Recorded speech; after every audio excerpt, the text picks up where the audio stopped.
Bueno, muy buenos días a todos. Espero que estén muy bien. Y en esta mañana quiero pedirles antes de empezar solamente dos cosas. Estamos en esta serie que se llama Mientras tanto, que sinceramente creo que es una serie que va muy de acuerdo a lo que estamos viviendo ahorita en el mundo entero. Entonces yo quisiera que por favor compartamos esta charla, que podamos compartirla en nuestras redes sociales para que pueda llegar a muchas personas. Y la segunda cosa que te quiero pedir es que interactúes con nosotros. Escribí en el chat que podamos hablar por medio del chat, contestar preguntas o simplemente saber que la charla está dando frutos. Ok, vamos con la pregunta de la serie, la gran pregunta. Y es que en este tiempo donde muchos hemos tenido que permanecer en casa, yo me he puesto a pensar, ¿qué hacemos mientras tanto? Y es que creo que es una pregunta extraordinariamente relevante en este momento. ¿No te parece? Todos, ahora sí que todos estamos viviendo un momento mientras tanto. Un momento de que no sabemos qué hacer mientras estamos en medio de esta pandemia que estamos viviendo globalmente, que nos está afectando a todos alrededor del mundo. Y es que no hay nada que podamos hacer realmente en el estricto sentido de la palabra. Yo sé que hay cosas que podemos hacer como el distanciamiento social, como la higiene y este tipo de cosas, hacer caso a lo que nos piden pues nuestros superiores en la salud, pero en el estricto sentido de la palabra, ¿qué podemos hacer? ¿Qué podemos hacer? No hay nada realmente que podemos hacer. Y entonces, ¿qué hacemos mientras tanto?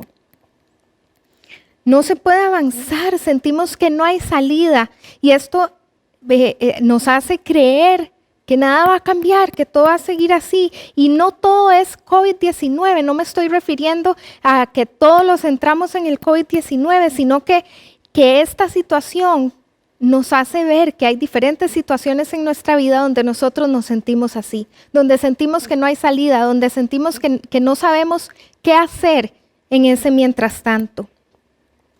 Es útil para otro tipo de situaciones como relaciones, malas relaciones, como cuando tenemos problemas en nuestro trabajo, problemas con nuestros hijos o una enfermedad diferente al COVID-19, que incluso puede ser una enfermedad que no es que nos esté matando ahorita, pero que está avanzando y que nos tiene en ese mientras tanto pensando. Sin embargo, es muy probable que todos nuestros pensamientos, angustias, miedos de este momento, consciente o inconscientemente, están pasando en nuestra mente con respecto al COVID-19 también. Y eso es absolutamente entendible. Temores que se vienen a nosotros, temores como ¿qué voy a hacer yo? Temores como mis metas no van a ser alcanzadas, como no lo voy a poder lograr. Temores como que si sos el mayor proveedor de tu familia, digas, no sé si lo voy a lograr. Temores como que tengas que cambiar de profesión o que simplemente tengas que cambiarte de casa, incluso de país. De repente estás considerando que simplemente tu futuro va a ser diferente a como lo habías imaginado y estás teniendo un momento del tipo mientras tanto. Y entonces, ¿qué hacemos mientras tanto? Y es que esto no se puede arreglar ni se puede cambiar. Eso es lo que creemos y es que además es algo que no creaste vos. Es algo que está fuera de tus manos. Es algo externo. Porque si fuera algo que lo creaste vos, entonces uno dice, sí, es lógico decir, sí, metí la pata y entonces tengo que lidiar con las consecuencias. Cosas como, por ejemplo, no debía agarrar ese préstamo, no debía haber comprado esa casa, no debía haberme casado, no debía haber dicho lo que dije. Pero esto no lo hiciste vos. Y entonces viene la respuesta natural que generalmente tenemos cuando ocurren estas cosas que no causamos nosotros, y es el enojo. Nos enojamos con Dios, nos enojamos con nosotros mismos, nos enojamos con nuestra familia, porque no entendemos qué es lo que pasa.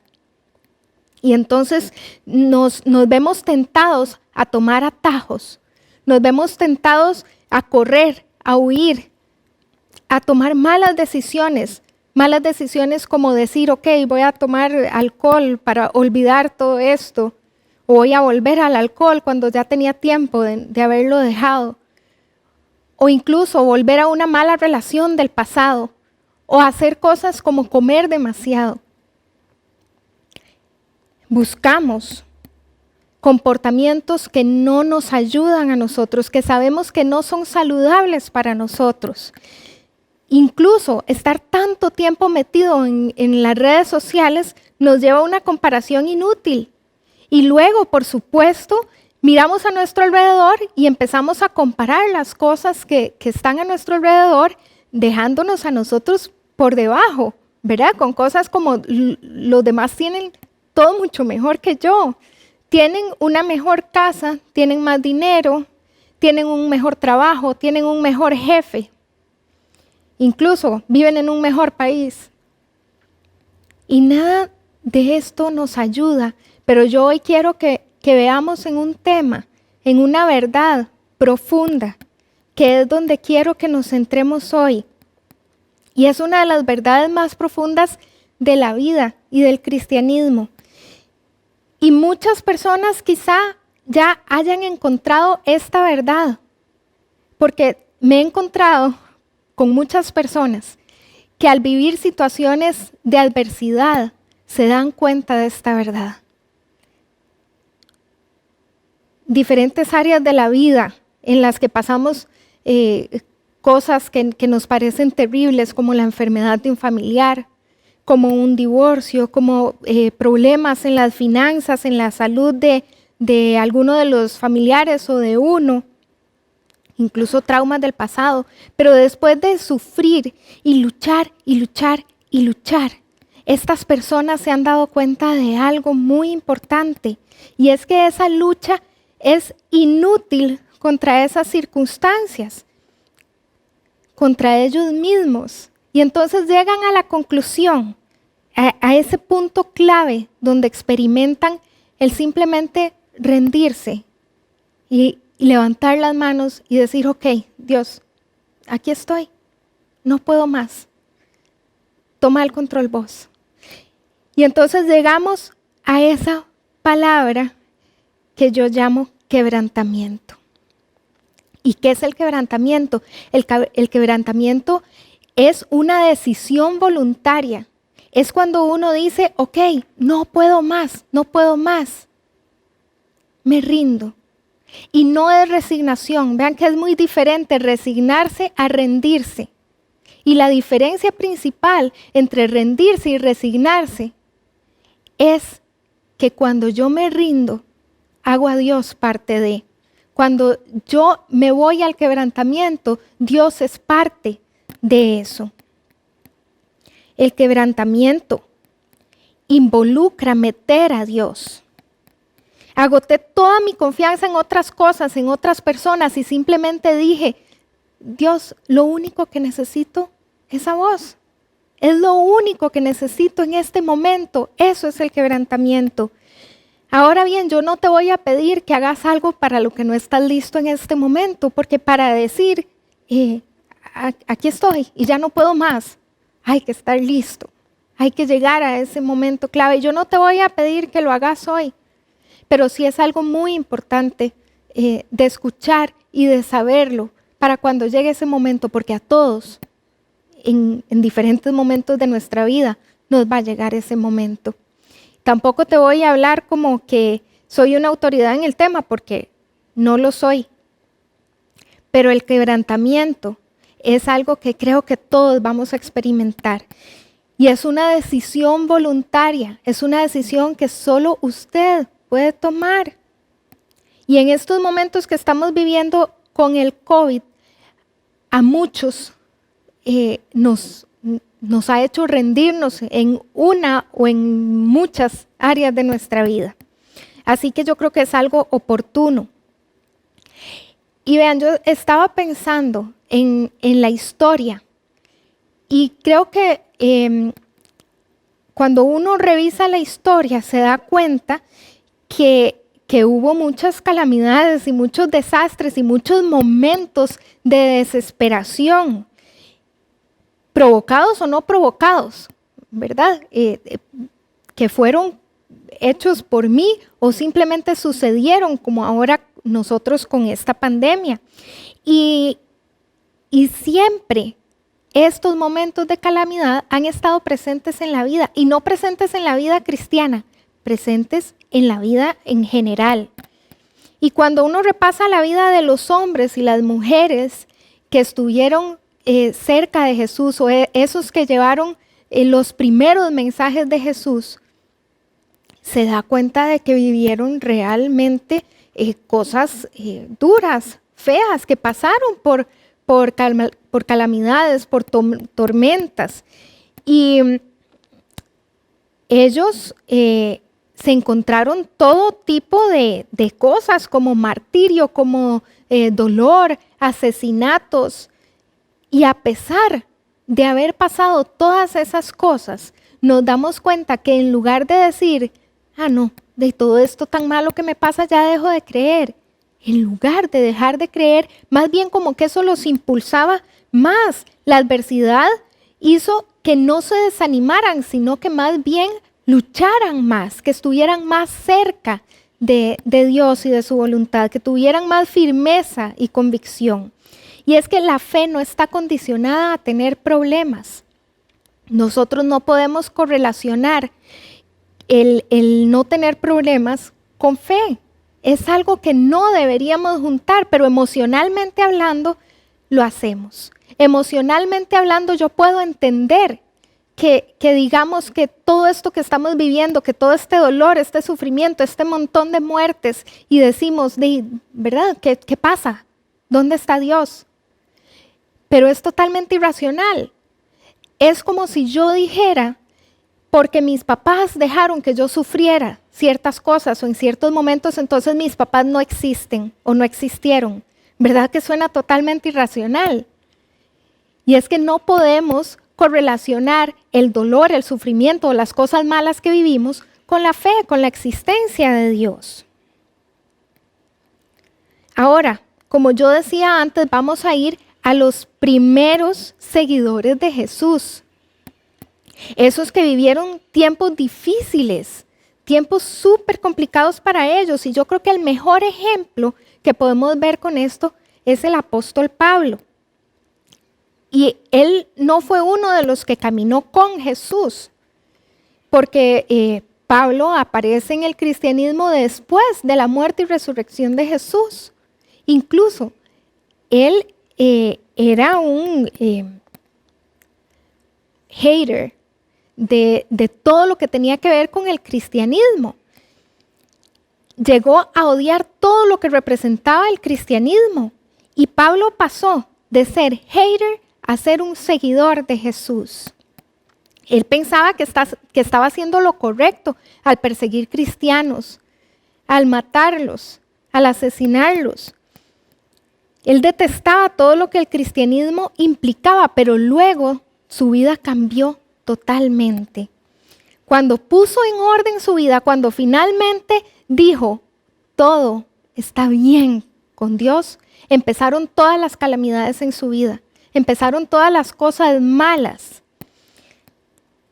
Cuando él empezó a hacer lo correcto, a tomar buenas decisiones, fue cuando empezó a vivir lo peor de su vida. Y tenemos muchos ejemplos para esto, pero hoy solo vamos a ver uno. A través de esta experiencia, Pablo aprendió una de las mejores cosas, de las mejores lecciones que nos pudo haber dejado en la vida. Y nos enseñó al resto de nosotros para cuando estamos en uno de estos momentos, mientras tanto.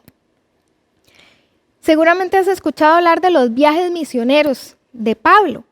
Bueno, resulta que esta historia que te voy a contar está en uno de esos viajes misioneros. Pablo viajaba por tierra, por mar, iba a diferentes lugares, hablaba con la gente, les contaba acerca de Jesús y después él se iba y entonces les mandaba cartas preguntándoles que cómo les había ido todo, dándoles consejo. Y entonces en la segunda carta de Pablo hacia el pueblo de Corinto, en esta carta tiene 13 capítulos y entonces él les escribía y resulta que al principio de esa segunda carta, vean lo que le dice. Les dice, amados hermanos, pensemos que tienen que estar al tanto de. Y es que Pablo aquí dice esta frase no como les tengo que contar algo, una cosilla ahí, no, lo está diciendo como si fue algo demasiado importante lo que pasó. Tienen que estar al tanto de, es un tema importante.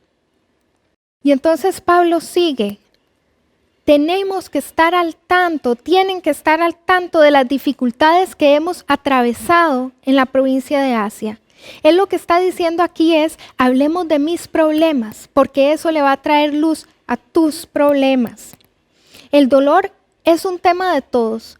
El sufrimiento es algo que todos los seres humanos vamos a experimentar y es algo que nos conecta, porque como todos los vivimos, todos tenemos sufrimiento en nuestra vida, en algún momento de nuestra vida, entonces nos hace conectarnos, nos hace sentir empatía. El dolor nos hace vulnerables y entonces es terreno común. Y Pablo dice entonces, hablemos de las crisis y de cómo reaccionamos típicamente a las crisis. Y sigue, fuimos oprimidos y agobiados por más allá de nuestra capacidad de aguantar. Y hasta pensamos que no saldríamos con vida. Nos pareció que estábamos ya sentenciados a muerte. Sentenciados a muerte. Y vean qué actual que suena esto hoy. Es como más o menos lo que estamos viviendo hoy. Sentimos que ya estamos sentenciados a muerte con esta pandemia que estamos viviendo. Sentimos que va más allá de nuestras capacidades. Y es que el COVID-19 nos sobrepasa. Lo sobrepasa a usted, me sobrepasa a mí y sobrepasa a todo el mundo. Es global. Y sentimos que es demasiado y sentimos que ya no podemos. Y Pablo aquí está luchando con pensar que quizá no va a salir con vida de esta. No sé si lo voy a lograr, no sé si voy a poder salir ileso de esto.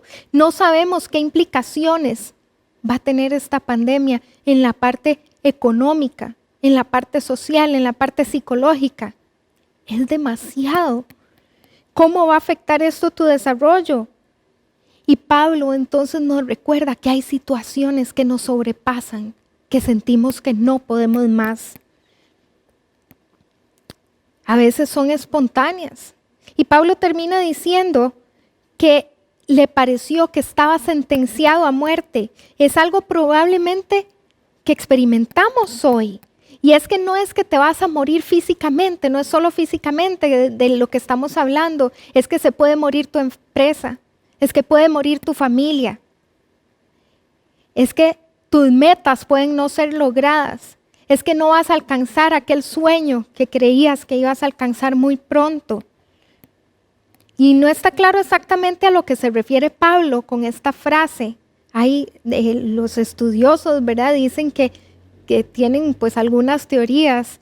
Por ejemplo, el disturbio que fue causado por un hombre que se llamaba Demetrio, que Pablo llegó literalmente a desarmarle el negocio a Demetrio y entonces todos los que andaban con Pablo prácticamente iban a ser linchados. O si Pablo se refería a su prisión, probablemente sentenciado a muerte, o alguna enfermedad, otros dicen. Lo cierto es que para Pablo fue una experiencia de vida o muerte. Y vean qué interesante, era algo que el pueblo de Corinto sabía, porque Pablo ni siquiera tuvo que decir exactamente cuál era la situación, no tuvo que identificarlo. Y hay momentos donde a nosotros también sentimos que las cosas nos sobrepasan. No sé qué lo está sobrepasando a usted en este momento de su vida, si tiene que ver con el COVID o no. Pero creo que en este punto es necesario que seamos sensibles. Y sensibles de verdad, no como lo fue Pedro, porque vean qué tan poco sensible fue Pedro. Nos dice en 1 Pedro 4:12, queridos amigos, no se sorprendan de las pruebas de fuego por las que están atravesando, como si algo extraño les sucediera. Y es que nadie se salva del sufrimiento humano. Es lo que les decía antes, todos pasamos por momentos de sufrimiento, de dolor, y el sufrimiento no distingue religión, no distingue raza, no distingue si usted está enfermo o no. Simplemente nadie pasa por la vida sin sufrimiento. Y entonces, regresando a la historia de Pablo, llegamos a la pregunta que Pablo se decide a respondernos de una forma preciosa, de qué es lo que pasa en ese mientras tanto, de por qué y para qué en medio de una crisis. Y no solo el COVID-19, no el por qué y para qué con el COVID-19, sino en cualquier otro tipo de enfermedad, en mi divorcio, en mis finanzas, en mi trabajo, en la pérdida de mi profesión. ¿Por qué tanto dolor? ¿Para qué tanto sufrimiento? ¿Qué es lo que pasa? ¿Acaso es que Dios está retorciendo de la risa en el cielo mientras nos ve a nosotros aquí sufrir? ¿Por qué? ¿Para qué? Y Pablo en estas cartas reveló el propósito del sufrimiento humano. Sigue Pablo y dice, pero esto sucedió, ¿para qué? Y entonces Pablo suelta esa declaración y clarifica el propósito del por qué es que nosotros tenemos que pasar por el sufrimiento. Y esto es lo que yo digo que es uno de los temas más profundos de la vida. Dice, pero esto sucedió para que no confiáramos en nosotros mismos, sino en Dios. Y este es el gran asunto con el que vamos a batallar a lo largo de nuestra vida. ¿En quién ponemos nuestra confianza? ¿En qué o en quién? Cuando estamos en medio del dolor, cuando estamos en ese momento de espera, cuando estamos ahí, en ese mientras tanto, ¿en quién o en qué estamos poniendo nuestra confianza? ¿En qué pongo mi confianza? ¿En mi inteligencia? ¿En mi capacidad? ¿En qué? Y no es que Pablo esté diciendo que no confiemos en nuestras capacidades o en nuestra inteligencia, pero sí que tengamos claro a dónde estamos poniendo esa confianza. Porque una vez que lleguemos al fondo de nosotros mismos, una vez en que se nos agoten todas las personas, las cosas en las que estamos poniendo nuestra confianza, solo nos queda una, y es Dios. Ahora, ¿qué hacemos mientras tanto? Mientras no puedo hacer nada, ¿qué hago yo? Mientras te das cuenta que no hay manera de resolverlo. Y Pablo dice que toda esa calamidad sucedió simplemente para que nos diéramos cuenta de a dónde ponemos nuestra confianza, de que pongamos nuestra confianza totalmente en Dios. Y aquí viene aquella palabra de la que hablamos antes, el quebrantamiento. El quebrantamiento, el decir, ok, Dios, ya no puedo más.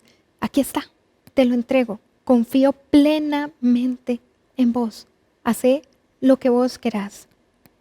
Y entonces, no es que yo me resigne, es que me rindo ante Él, porque yo decido confiar en Él. Y aquí es donde evidentemente los seres humanos vivimos en esto tan difícil de, ok, confío plenamente en Dios, aunque no se vaya a hacer mi voluntad. Y es que el quebrantamiento es igual a dependencia, es depender completamente de Dios. Y esto era justamente lo que Dios quería, que nosotros confiáramos y dependiéramos totalmente de Él, que dejáramos de depender de todas las cosas que tenemos a nuestro alrededor. y que dependiéramos totalmente de Él. No quiere castigarnos. Dios no es un Dios sádico. Dios no se muere de la risa ante lo que nos está pasando. Él quiere que nosotros estemos junto a Él, agarrados de la mano. Nos ama profundamente y Él aprovecha el sufrimiento para hacernos conscientes de nuestra necesidad hacia Él. Él aprovecha ese sufrimiento para hacernos crecer, como cuando los papás aprovechamos situaciones que le pasan a nuestros hijos donde ya no pueden más y entonces vienen a nosotros, nos piden ayuda y nosotros ayudamos y confían más en nosotros después. O los papás aprovechamos situaciones donde nuestros hijos sufren, pero sabemos que es porque ellos van a crecer. Y este es el mismo tipo de relación que tiene Dios con nosotros, con usted o conmigo. Y por si fuera poco, Pablo no se queda allí, sino que él mete la pata en el acelerador totalmente hasta el fondo. Vean lo que dice. Pero eso sucedió para que no confiáramos en nosotros mismos, sino en Dios, que puede hasta resucitar a los muertos. Y aquí nos está haciendo una declaración muy importante, y es que no es un Dios cualquiera, no es un Dios raquítico, es un Dios soberano, es un Dios que todo lo puede, hasta puede vencer a la muerte. Y entonces quisiera que hoy nos vayamos con esta frase. Puedes confiar en Dios, no importa lo que pase, no importa lo que pase. Si crees que Dios puede cambiar las cosas que están pasando en este momento mágicamente, simplemente porque las quiere cambiar, pero no lo ha hecho, entonces es un momento donde necesitas tener este quebrantamiento por Él y decir, ok, confío en vos, Dios, no hay nada que yo pueda hacer, pero aquí está. Yo te lo entrego y me rindo a ti. Y yo quisiera contarles una cosa con respecto a esto. Resulta que mi hijo mayor, Santiago, hace aproximadamente unos 6 años nos dijeron que se le podía hacer una cirugía la cual le iba a mejorar mucho su calidad de vida. Y no solo la calidad de vida de él, sino en nuestro entorno familiar. Pero había que esperar, todavía no se podía hacer. Había que esperar un poquito de tiempo para que fuera el momento exacto donde se le pudiera hacer esa cirugía. Y resulta que hace 4 años más o menos nos dijeron, ok, ya se puede hacer la cirugía, ¿están de acuerdo? Sí, estamos de acuerdo, ok, lo ponemos en una lista de espera y los llamamos apenas sea el momento justo para Santiago. 4 años, hace 4 años de eso. Resulta que esperamos y estábamos en ese momento mientras tanto. Y en esos momentos mientras tanto uno se desespera y uno se enoja y uno dice, ay Dios, ¿verdad? ¿Cuándo va a ser? ¿Y qué es lo que pasa? ¿Y verdad? ¿Por qué no? ¿Por qué no nos llaman? La cosa es que en noviembre del 2019 nos llaman. Ya estamos listos para la cirugía de Santiago. Me llamaron por ahí de un miércoles que lo iban a operar el viernes y le digo yo, ay doctora, Santiago está con moquitos y como con una tosecilla. No, entonces no se puede operar todavía. Entonces vamos a hacer una cosa, demos un mes y yo la vuelvo a llamar para la cirugía. Eso sí, en este mes, cuídelo muchísimo, que no se le enferme, porque ya sabe que en un mes se la hacemos. Ok, perfecto, ese mes. Bueno, ustedes no se imaginan los cuidados extremos con Santi. La cosa es que en diciembre del 2019 Santi se nos pone mal y entra a la UCI. Y a los 2 o 3 días de estar más o menos ahí en la UCI me llaman. Listo, ya estamos con la cirugía otra vez con Santi para hacerse la próxima semana. Y le digo, ay, no puede ser, está en la UCI. Ay, ¿cómo que le pasó a Santiago? Y bueno, ya empezamos a contarle a la doctora y todo. Bueno, yo los llamo pronto para ver cómo ha seguido todo. Resulta que en enero nos vuelven a llamar. En enero ya del 2020 nos vuelven a llamar y le explico yo a la doctora que ese mismo día tenían que operar a Santi de emergencia porque se le había cerrado la tráquea, se le había hecho una estenosis en la tráquea.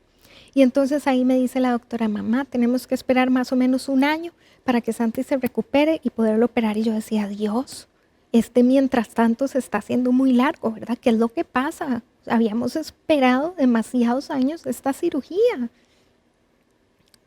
Y bueno, pasó todo el 2020, pandemia. En ese 2020 a Santi le hicieron 4 cirugías, las últimas 2 en media pandemia. Y bueno, ni modo, a seguir esperando. Y resulta que en marzo del 2021 de este año nos llaman y nos dicen, ya está Santi para la cirugía. ¿Cómo está él? Está perfecto de salud, ha sido un año maravilloso, ha estado perfecto. Ok, listo. Y yo le decía a José Pablo, ay, qué miedo. Esta cirugía ahora sí que de verdad en semejante pandemia, ¿verdad? Y qué susto. Y José Pablo me decía, tranquila, es en el tiempo de Dios, hay que confiar, es el mejor momento, es el tiempo de Dios. Y así nos alistamos y nos fuimos para la cirugía. Y vean, fue el mejor momento. Santi había recuperado peso, estaba en su mejor momento de salud, un año completo sin tener ni medio resfrío. La pandemia resultó ser el mejor momento porque los doctores estaban más descansados, porque tienen menos cirugías, el hospital está menos lleno, el hospital está con cuidados extremos y salió perfecto de esa cirugía. Además de eso, el cuidado de Dios en medio de todo esto fue extremo, tanto así que en el momento en que nos llamaron a la cirugía fue justo el momento donde habían bajado los casos y un mes después de toda la parte posoperatoria donde lo tenían que revisar cada ciertos días para ver cómo seguía la cirugía y todo, después de ese mes fue que empezaron a subir los casos en el tiempo de Dios. Y yo creo que esto puede ser de revelación para usted. Puede ser que no sabía estas cosas y entonces hoy le llega profundamente, o que sí las sabía, pero que estaban ahí guardaditas y necesitaba recordarlo. Llegar a ese punto que en lugar de tener que estar yo luchando, me rinda ante Dios, la oportunidad de confiar en Dios. Y si esto es algo que va en contra de su teología, en contra de lo que le han enseñado, cuando le han dicho, no, es que si usted ora con fe y Dios no le respondió lo que usted estaba esperando, es porque usted no oró realmente con fe. Yo quiero decirle que esto no lo estoy inventando yo. Esto lo dijo el apóstol Pablo, está en la Biblia. Y si es algo que es difícil de abrazar para usted, entonces quiero ponerlo en algo todavía más grande, y es que el mismo Jesús pasó por una situación de estas. La noche antes de ser crucificado, Jesús estaba ahí lidiando con su Padre Celestial y Jesús oraba y le decía a Dios, vea, papá, yo sé que usted puede. Yo sé que usted puede cambiar las cosas. Yo sé que usted puede cambiar esto que me va a suceder. Entonces, si lo puede cambiar y usted quiere, hágalo. Pero bueno, si no, entonces haga su voluntad y no la mía. Eso es quebrantamiento. Y por eso es que esto es tan transformador. Porque es simplemente decir que no se haga mi voluntad, que se haga la tuya. Y es saber que hay circunstancias de la vida donde probablemente Dios nos diga que no. Y es que nosotros tenemos el derecho a pedir que pasen nuestras copas, como Jesús le pedía. Si te es posible, pasa de mí esta copa. Nosotros tenemos el derecho a pedir. La no tan buena noticia es que Dios tiene el derecho a decir que no. Entonces lo que aprendemos a través de Jesús y a través de Pablo es que todo comienza con el quebrantamiento, con la declaración, no mi voluntad, sino la tuya. ¿Estás dispuesto a considerar rendirte y a confiar en Dios? Tenemos la opción de verlo como una oportunidad de crecer, como una oportunidad que de otro modo lo veríamos como algo malo, pero que si lo pasamos por este filtro nos damos cuenta que puede ser algo que va a ayudar y a cambiar y a transformar nuestra vida, tal vez como nunca antes. Oremos. Señor Jesús, yo te pido en este momento que tomes todas nuestras angustias, nuestros miedos y que podamos llegar a ese punto de quebrantamiento, Dios, donde simplemente podamos confiar en ti, donde podamos decir, Señor, que se haga tu voluntad y no la mía. que podamos sentir esa paz, que es lo que todos necesitamos. Poder dormir en paz, y esa paz solo la conseguimos a través tuyo, Dios. Ayúdanos a dejar el control en nuestras manos y a que seas tú quien tome el control. Amén.